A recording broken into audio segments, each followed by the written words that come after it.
Hello, tonight on Prime Business, only 11% of Ghanaian workers are optimistic media budget will introduce policies that will help grow economy. We will hear from a report by auditing and accounting firm Deloitte Ghana. Also in this bulletin, Ghana has no strategic petroleum reserves for crisis moments. Managing Director of Bulk Oil Storage and Transportation Company confirms, but assures there is no cause for alarm. We know we don't have money to buy the strategic reserves. We know that, but we are trying. What we do is we make sure we have enough inventory to keep the country running. The nation needs to have a certain conversation, and that conversation should lead to how we're going to finance our strategic reserves. Plus, Ghana Civil Society Cocoa Platform is asking government to increase the cocoa producer price for farmers to avert smuggling of the bean. Science. If Ghana is paying 800 cedis per bag, and in Ivory Coast right now they are paying around 1,350 equivalent in Ghana cedis per bag, and Togo is paying about 1,500 Ghana cedis equivalent per bag. Obviously, it makes business sense. We have details of these and many more shortly.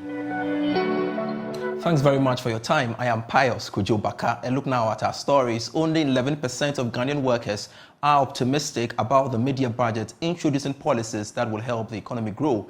That's according to a survey by accounting and auditing firm Deloitte Ghana. Again, some respondents are pessimistic about the introduction of policies that will drive growth. There is more in this report. According to the survey, the respondents believe growth will be boosted by lowering value-added tax and increasing private sector participation. Indeed, a whopping 66% want a revision of the VAT rate to reduce prices. On measures by the government to boost exports, the survey found that credit availability and reduced customs fees were the most important. Actually, 59% wants the review of capital allowance deduction for certain vehicles upwards, whilst 55% wants the financial sector recovery levy abolished. Meanwhile, 34% of Ghanaian workers believe Ghana's gross domestic product growth rate would exceed the International Monetary Fund's forecast of 1.6% for 2023. In terms of the most effective changes in direct tax regulations for the industry, 74% of respondents view a reduction in corporate income tax rate as the most desired change to direct taxes. The survey contained 16 questions and was administered online. Let's make sense out of this survey, and joining me via Zoom is Yao Latte, partner at Deloitte Ghana. Yao, good to join. You could join me on Prime Business. Now, only 11% of Ghanaians, quite alarming, right? Yes, quite alarming, and good evening to you and your viewers or viewers. So this is a survey that was conducted in the last 1 month. The respondents were about 250 workers across 6 sectors of the economy. So talk about financial services, consumer, industry, and all the other 4 or 5 sectors that we categorize.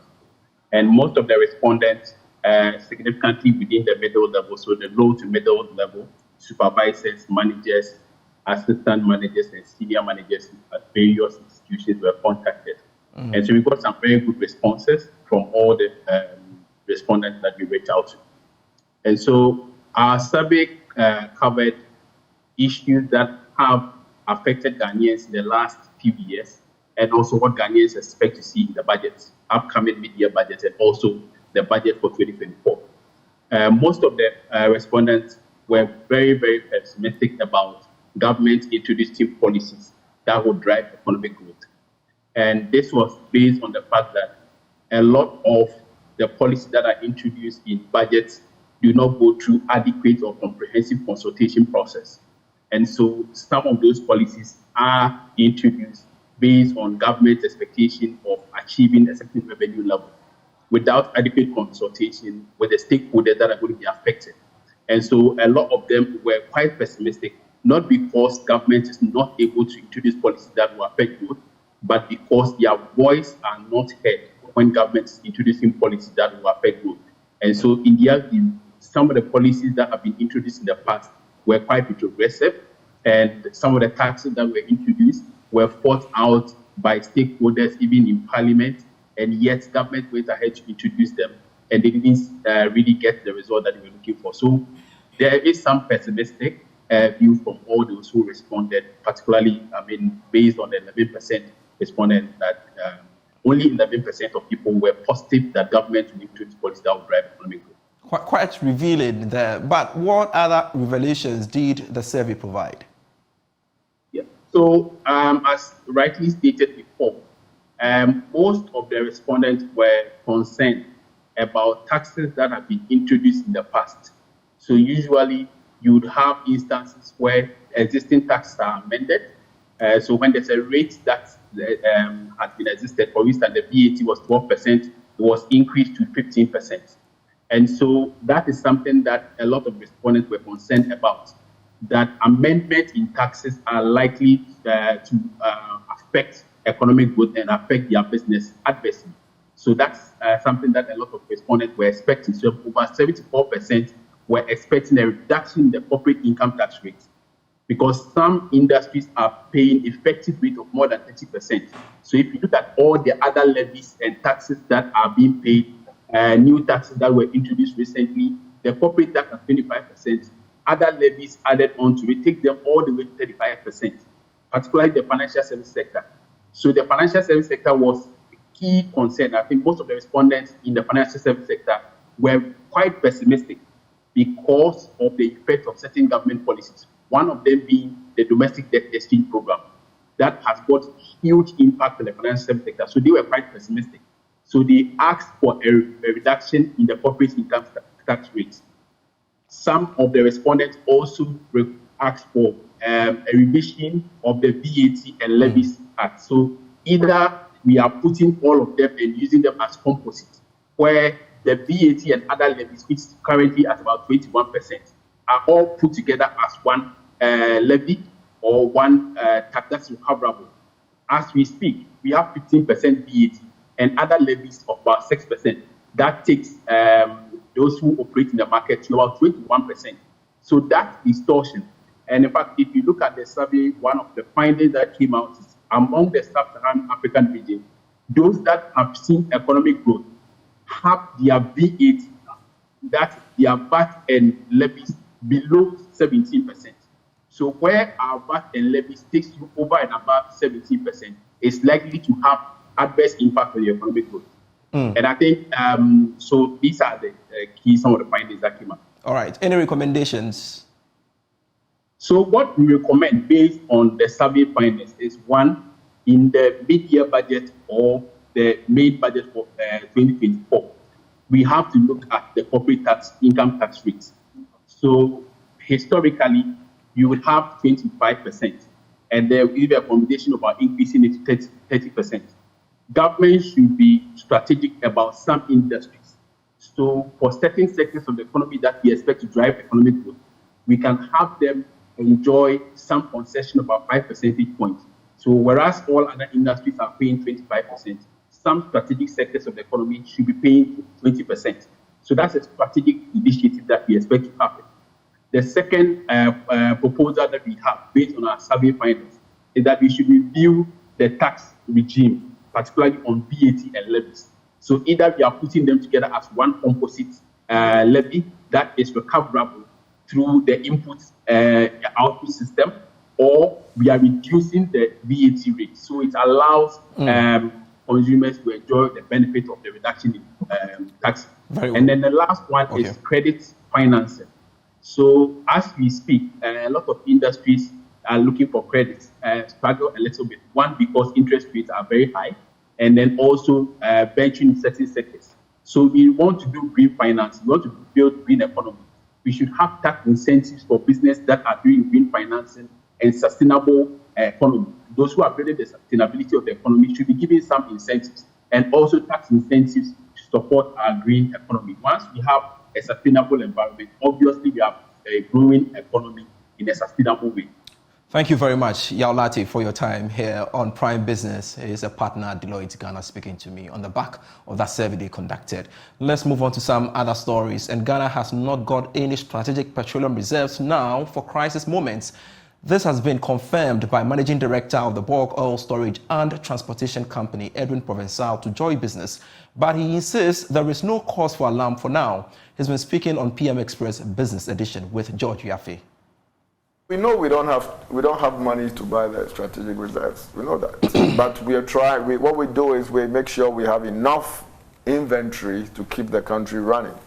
The nation needs to have a certain conversation, and that conversation should lead to how we're going to finance our strategic reserves.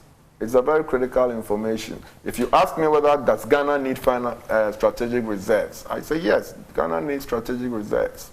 If you ask me whether a for-profit company like Bost should be the one buying, going to take a loan from the bank to keep petroleum products for the nation, I would say no.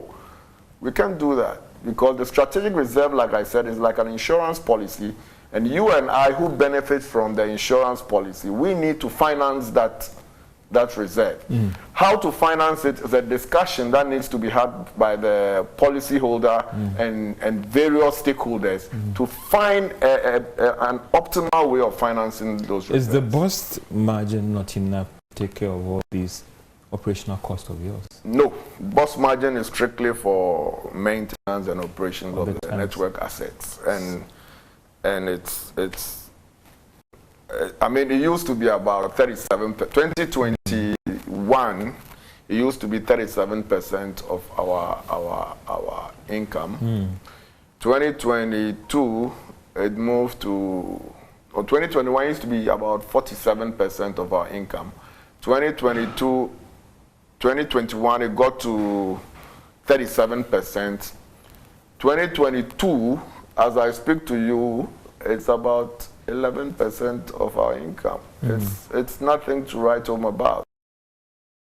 Edwin Provençal with that, my colleague George Yafe in that interaction there. Joining us is the energy strategist and also the CEO of Eureka Energy Solutions, Dr. Yusuf Suleiman, for more on this. Dr. Suleiman, great to have you on here on Prime Business. I'm pretty sure you've listened to Edwin Provençal. Now, do you think that there is a justification for a levy to be introduced for the nation to build the strategic reserves?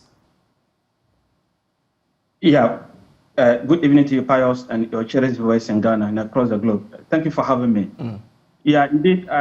If anybody, any pundit who understands how this industry works, I mean, you will not fault any attempt, to be able to keep such a reserve. And I'll just tell you the reason why strategic reserves are key to every nation's energy security. Then we can look at how to do it. So first of all, I think strategic reserves are key. Number one is, I will say that it's actually an external economic shock absorber. Actually, it cushions every economy against external shocks. And I'll give you a clear-cut example.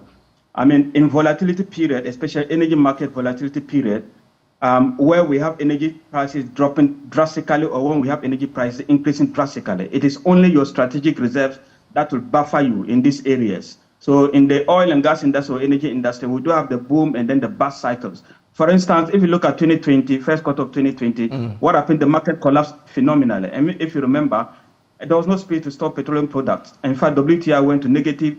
Brent almost became a single digit. That was huge. In that case, if you have massive strategic reserve, what you do is that you store it because it's a volatile period. All right.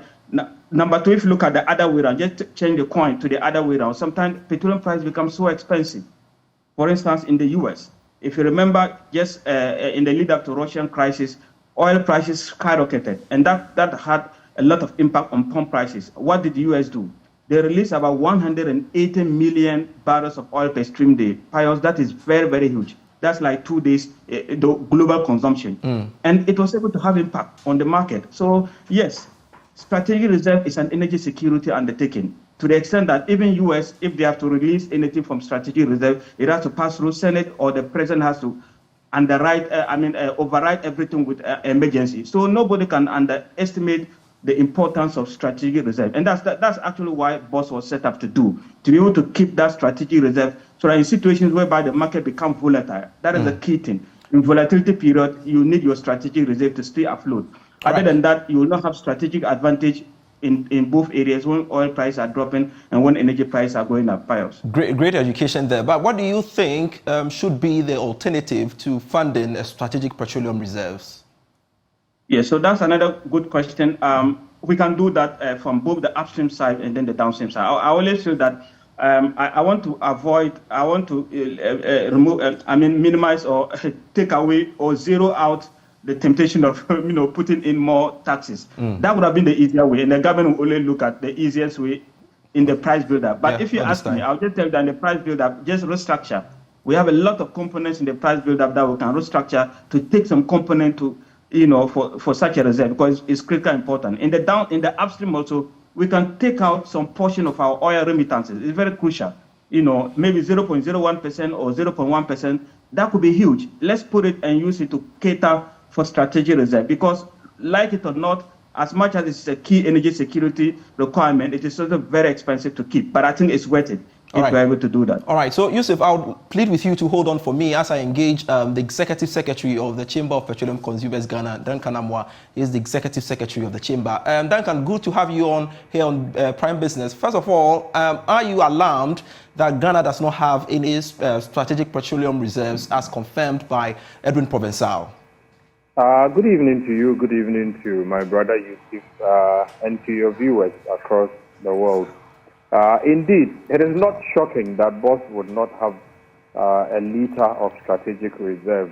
If you look at what BOS core mandate originally should have been, what their focus currently is, what they are into now, which is more of a trading, bit, as opposed to what you set them up with the taxpayers' money for.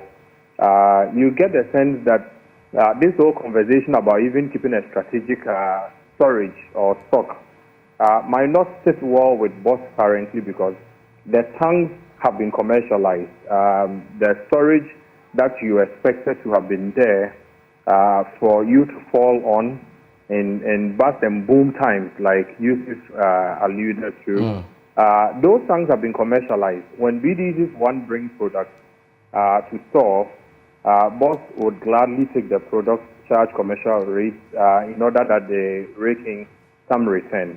BOS on its own also, with the recent focus on gold for oil, clearly is also buying and selling products. It's importing products, it's trading products.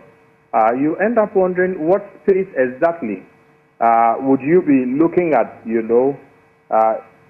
should I say, putting out there specifically for strategic storage purposes, when the cushioning that you should have in BOS is currently being used for direct market trading. It becomes almost an impossible thing. And so I'm wondering how we could situate that whole conversation. If BOS is so focused on keeping strategic stock, then you can talk of funding. But as it stands, the tanks are commercialized, and so it will be difficult to expect that you would have maybe the kind of 4 to 6 to 8 to 12 week storage that a country would need in emergency times, like again Dr. Suleimana alluded to. It doesn't look like their focus now allows for strategic storage purposes. No. Mr. Amwa, Edwin makes an argument that we should start looking at a levy to build the strategic reserves. Do you agree with him on that? If it is a levy that would probably take out of maybe whatever commercial activities that BOS itself is engaged in, because you recall for 2 years standing, BOS has had to declare profit. We can possibly, put part of that money into strategic stocks. Strategic stocks are not there for free. They have a commercial value. And so when we make the flat argument that consumers should suffer or bear the consequence or pay for it directly at the pumps, so we pay for it at the pumps, you get the stocks, and then you sell the stocks when the bust and boom periods are with us, or the price, fluctuations are with us.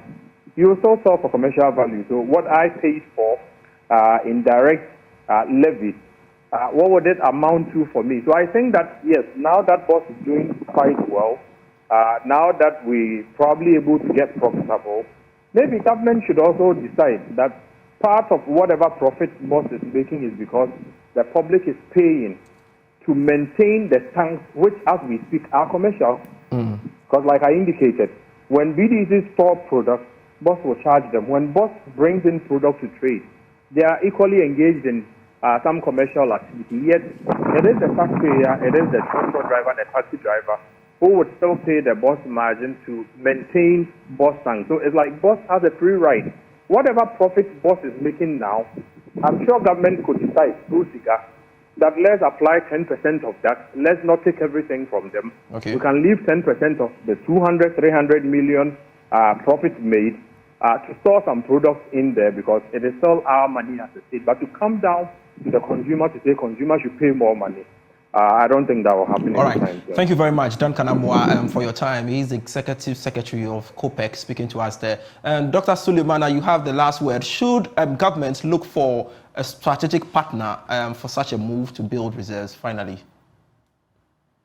Yeah, so whatever alternatives available that are viable, I mean, we can explore that. In fact, I had called severally some time ago because I know in this industry storage is key, and storage is one of the key energy security, like it or not. So there was a time I called that if a private player should come in and build mini tanks, the person is going to rig in more profits. Though it's very expensive, but I think it's potential. So yes, if a private player can do that and then commercialize the tanks, that's the way to go. All right. I always say that, Pius, you see BOST, you see TOR, you see GMPC, these infrastructures are key to our energy security. But unfortunately, we haven't run them optimally to the best, I mean, to give us that positive, return that we require. So yes, if there's any possibility to do that, why not? If you look at US, like I always mention Oklahoma Cushioning, it's structured like BOST with depots dotted so many areas. We haven't used these depots, So yes, we have to retool BOST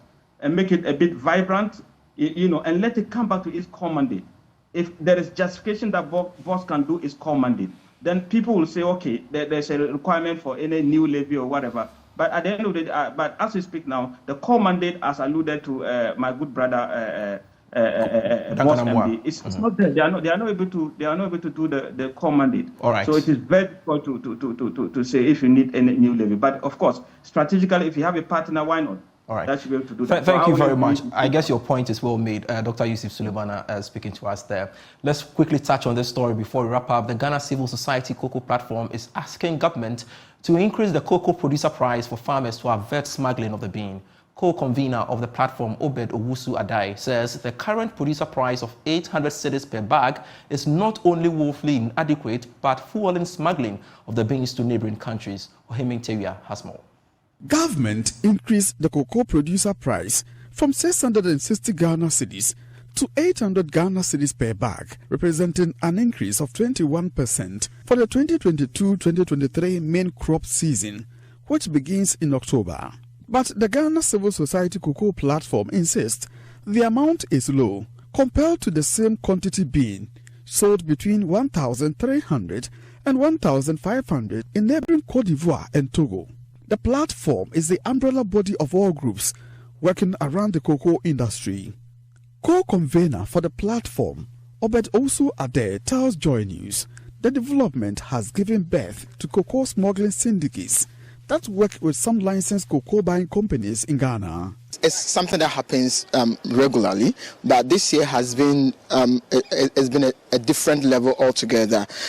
We got notice from some of the communities around the border towns that there is a syndicate that is smuggling cocoa into the neighboring countries. So we engaged with Cocoa Board and we were told, Cocoa Board themselves, the CEO himself, we met him at his office, and he indicated that yes, they have gotten that wins, or they've been told that there is this smuggling happening, and it's happening in such a way that farmers are working with district officers, the DOs, those who buy cocoa beans for cocoa board. Staff of the license buying companies are working with some farmers. They buy from the farmers at a cheap price, and then they go and they accumulate them, and when they get a load, they transport to the neighboring countries, especially in Cote d'Ivoire and also in Togo. This is no rocket science. If Ghana is paying 800 cedis per bag, and in Ivory Coast right now they are paying around 1,350 equivalent in Ghana cedis per bag, and Togo is paying about 1,500 Ghana cedis equivalent per bag.